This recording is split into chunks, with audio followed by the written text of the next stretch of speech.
Shout out to the LDBC. Don't forget to hit that like button and subscribe. So it's Thursday now. The weigh-in's tomorrow, and the fight is Saturday. Man, I just can't wait. I can't wait to watch the fight. I can't wait to see what's the conclusion of this bout and how everyone's going to take it, how I'm going to take it, and just go from there.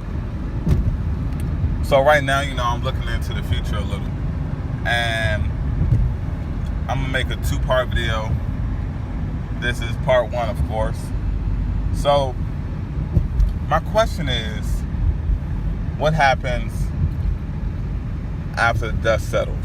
Like, what happens after the smoke clears? What happens if so-and-so wins the fight? Now, these 2 videos are going to be more on the positive side.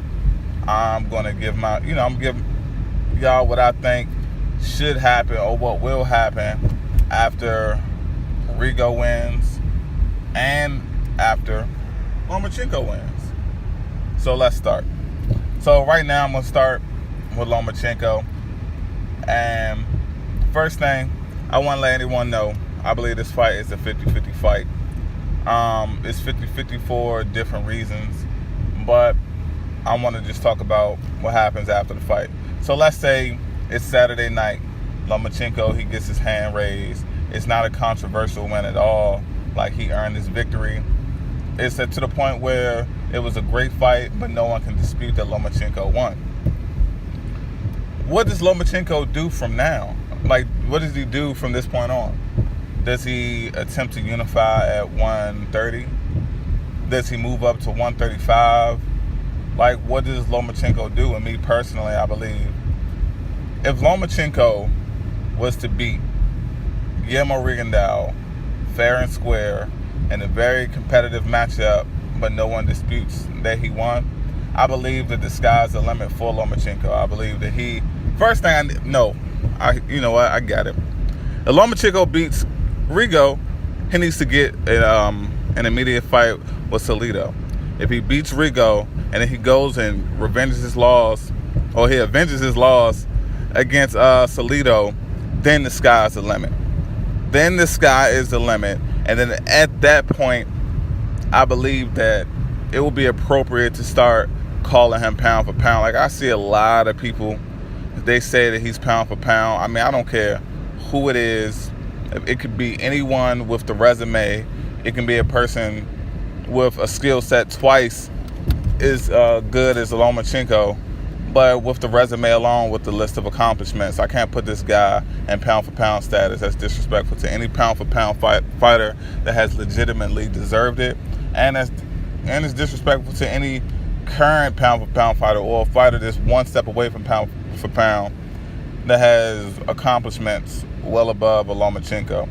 So after he gets in the ring with Salido, he avenges that loss and he moves on. Now, my thing is, if I was Lomachenko, I would stay at 130. I would try to rule 130 for as long as possible. I would try to unify and be the next guy after Terence Crawford to become undisputed. See, a lot of people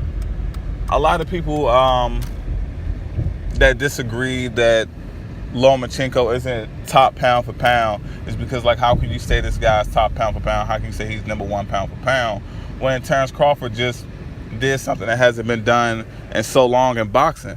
So if Loma was to become undisputed at 130, now we're talking that pound for pound status. If Lomachenko knocks off Tank Davis, now we're talking that pound for pound status. Like, I would even look at that as a credible win if Lomachenko was to fight Tevin Farmer, and then he was to take the rest of the straps at 130 pounds, and then he moves up to 135, and he was able to fight a guy like Robert Easter and defeat Robert Easter. Now we're getting into talks. Now, all of this should be, it will be before 20 fights or approaching 20 fights.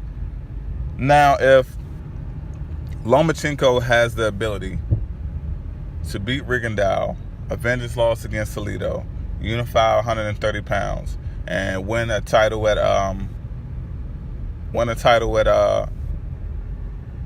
135 pounds, all before 20 fights, I can definitely say when it comes to fast track fighters, in my opinion, he would go down as definitely top 3 fast track fighters of all time. He would definitely, I can't put him top 3, top 5, top 10 fighter of all time for the simple fact longevity in this sport can be your worst enemy. And since he hasn't at 20 fights, since he didn't go that particular route, I can't put him up there with the greats. But at this day and age in boxing, I can't live in the past and say, well, you know, the guys that he fought weren't enough. Like, as a fighter, you can only fight who exists in the pro rankings while you're there. I can't, you know, all of that other comparing and trying to get in the time machine and go back in history and say that, well, if he would have been in this time or this era of time, it wouldn't have happened. To me, that's all of that stuff is irrelevant, because we all know anything can go on in the ring. And especially talking about Lomachenko, he's extremely skilled, and I believe that he's able to compete with anyone in any era of boxing. So moving forward, now at that point, Lomachenko was to accomplish all of those tasks. That's when you can start calling this guy number 1 pound for pound.